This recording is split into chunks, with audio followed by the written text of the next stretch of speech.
Good afternoon, everyone. I'm Mark Allen with Gaper.io, and I'm here today with Phil Jeudy, an expert in management and information systems. Good afternoon, Phil. Good afternoon. How you doing today? Well, not so bad, in this very special period. No complaint, all Mhm. good. Yes, I understand. So, can you share a brief background of yourself and your work experiences? Yeah, so I help organizations to elevate their leadership through a better adoption of technology in their operations. So, what does it mean? My main activities on the corporate side consist of what we call the SWOT analysis operations. Compiling analysis of the company's strengths, weakness, opportunities, and so on. And I'm trying to identify the startup with the right technology that they can adopt, they can acquire, they can invest in. So that's one aspect of my experience and my daily job. On the startup side, I do advisory and in a special way by helping out the CEOs to figure out the best decisions they know they should make and support some initiative in business developments or sometimes, but rarely in their fundraising process. So I've been doing mentoring and with some accelerators in the US. And finally, been working for 30 years, 15 years of experience as a tech CFO, a tech chief financial officer, 3 years on the ground at Sega for the gaming company in Europe, and Hmm. then 12 years in the Bay Area. Oh, Voila. awesome. Very good. So, what has been your experience with remote employment, both as doing the work remotely yourself as well as employing remote workers?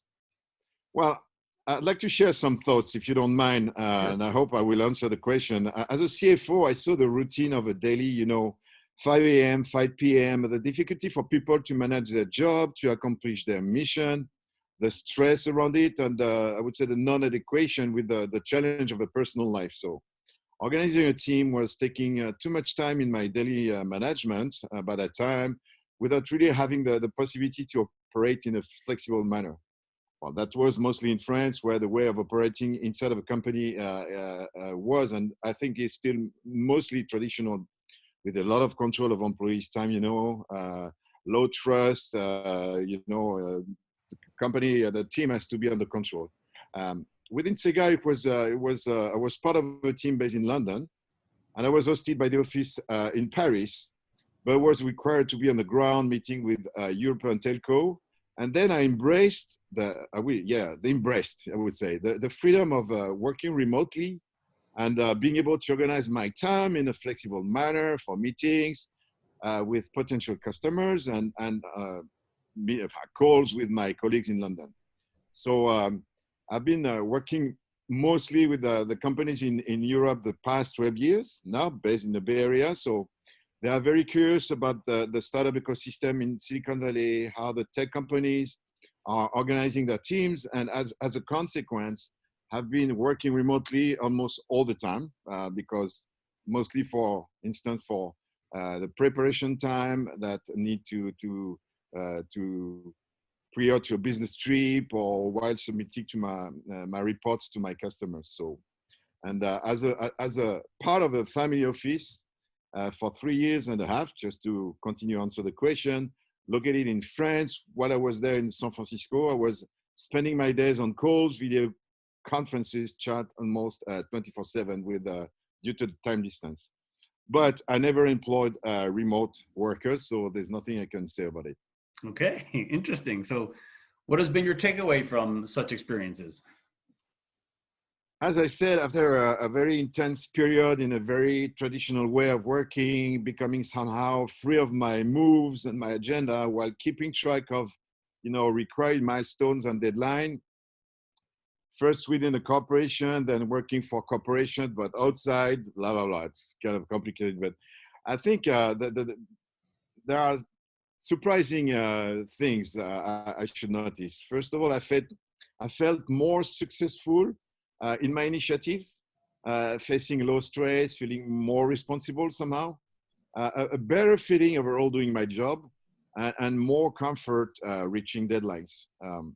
Surprisingly, also, I spend much less time on meetings. because I think maybe I learned the way that we do meetings in California, Silicon Valley, but Mhm. also because the time distance and so on. But that's one of one of the very positive consequence. The perks, yes. I enjoy using software. I'm very passionate about working with the computer for some reason. And I enjoyed really the opportunity to try a various number of software solutions. And it was for some time. More time flexibility and better balance to handle my personal time because, we spend our life working. I think probably more time when you have this kind of a job, in an office, you spend more time at work than necessarily, with your family. Hmm. If you do the math. So I think it provides a better balance and it's quite nice. And sitting at the same desk, same office every day does not really encourage the curiosity, discovering, and going, I would say, over the basic requirements that the company or a manager is imposing you. I think it's to have also the possibility, you're more open it provides something more. It's opening up more. I would say the transition between the personal and the professional time that you have to spend. Yeah, no, I agree. So, what do you think is the future of remote employment, and what do you think needs to be done differently to make it more effective? I think the future of work is still a dream to me. Mm. I should say, but it was because I think the current situation that we're all facing, being forced to stay home, work from home, will have consequences in the future for sure. The way that people will be ready to interact together after this period of time in the near future is quite uncertain because Mm. of the way that the crisis was managed on a country level. The lack of clarity of information we receive from a medical standpoint. I think we're going to spend a lot of time to adjust, and at the same time, we took a lot of new habits, I would say. But back to a little bit, before this specific period. The e-commerce company Zappos was all around the news, if you remember, some 15 years ago, by bringing a new management concept, proposing a new approach of how human resources should be used as a tool of improvement of the operational excellence of the company. It's very interesting. What people must ignore in the US as well is that in the early 80s, two French specialists in management released a book called The Type 3 Company, demonstrating the limit on how things were organized, still in a sort of a tailor way, very industrialized, centralized, and projecting how the management concept, as we know, should help the company to have a better performance. Mostly because they will have a more human-oriented type of management. And they were kind of crazy, but they were kind of invented a concept called reactique, which has no translation in English, I'm sorry, but it's just the idea to enable the organization to face a more complex environment and providing intelligence to an organization. I think this is seriously questioning the exercise of the power inside of an organization. And honestly, I'm not sure that sitting every day at the same office, as I said, can succeed. Sorry, in such a journey. Nothing has really changed, I'm afraid, since I started to work in the 90s, except what I saw in the tech companies in Silicon Valley since 2007, when I started to be in the US by that time. And also, as a consequence, what you can see nowadays in a startup.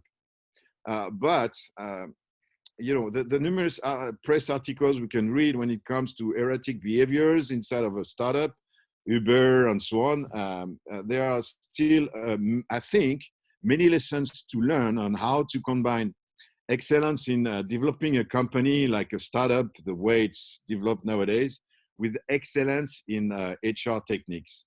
Mm-hmm. So I think there's still, I strongly believe that the future of work is the remote kind of employment is there, but there's still some work to be done in terms of management on managing this new kind of a structure. Yes, I agree. So what is the story behind your setup, and what's the journey been like? Well, I'm going to be very short. It's very ordinary, I would say. 7 a.m. until noon is usually booked for calls abroad because I work with a bunch of organizations back in Europe. The rest of my day depends on the intensity of the project I am in charge of, and if it requires more meetings, calls, or just research and so on. So, and I make myself available as much as possible when it comes to a bunch of inbound messages I receive quite often. Yeah, so it sounds like that's what you did to incorporate the idea of remote in your day-to-day life. Is there anything else that you've done, or is that pretty much it? Yeah, it just came naturally, you know, after 15 years spending 12 hours a day and sometimes weekends at the same office every day. I was very lucky to jump into this new kind of operating mode, which was really. I think I was kind of dreaming about it. I enjoyed doing what I was doing, but I was quite bored, and it's not good to be bored. You know, when you spend the majority of your time, you know, working. It's crazy. Yes, I can relate to that. So in the current situation with the ongoing pandemic, what do you think are some of the major roadblocks and challenges that companies are facing? On the corporate side, which represent not, well, I mean, big numbers of employees, but not the biggest part of the you know the resources in the US. I think organizations are not really ready to operate as efficiently as they should. And what is happening nowadays is absolutely extraordinary. No one was ready for such a culture shock that it will be, because it's going to be a culture shock. It's going to be, you know, I don't see how things won't change after what's happening, because it's very tough, I guess, for people to stand such a situation. A lot of stress around. So there is no specific training, and the only guys I can see who has no problem is the who have no problems is software engineers. They have the mindset, they have the culture of working individually, but within a collective project, so it's fine. But overall, the managers, by experience, what I've noticed, I've not been prepared to operate remotely, nor have the mindset of that. For the SMBs, the situation can be more manageable. The problem now would be because of a lot of projects being frozen, it's getting harder to get customers. But I think it's more, the problem is more on the, you know, on the how people have been prepared to manage the organization. I think it's really there's a lot of things to learn still, and things to be developed in terms of you know, mindset and education and training and so on. Yeah, no, I agree. And it's interesting because I've had remote developers or people that worked under me that did some of their best work at home. I mean, I think you're right about the development mindset. You know, if they have a clear vision of what needs to be done, just let them go. It doesn't. They could be sitting on a beach or wherever. They can just, a good developer can do it anywhere, right?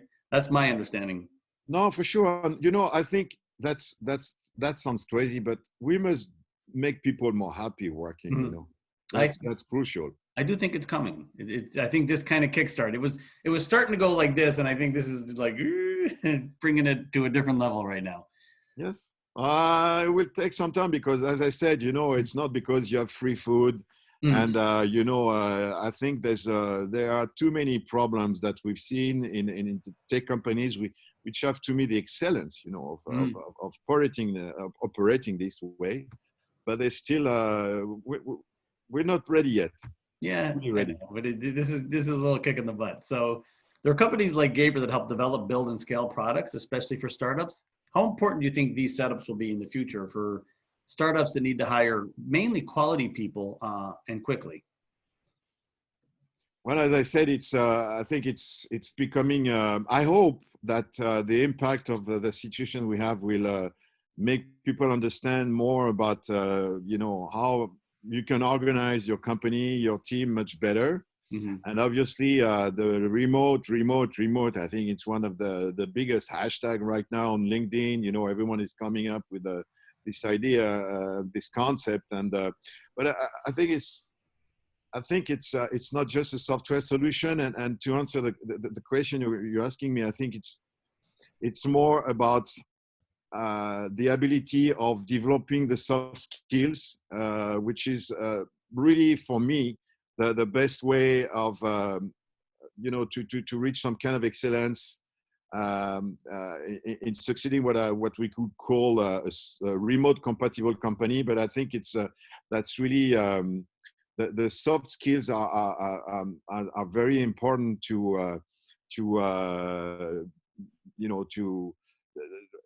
even from the recruitment, the way you recruit and the way you manage, and the soft skills it's not just about teaching people how to behave inside of a company. It came because of the Me Too and this type of things, but I think it's also us. We have to find another way to manage people somehow. It's not just software, but soft skills are quite, I think, important. Yes, absolutely. So, Phil, I'd like to thank you for your time today, and I wish you luck. Hopefully, we'll be out of this on May 3rd, like they're telling us. That's only, that's 4 weeks from now. 4 more weeks. I don't think so, but I hope that it was clear, because I can't do it, but I have very strong French accent. Oh, doing my best. Yeah. Okay. Thanks a lot.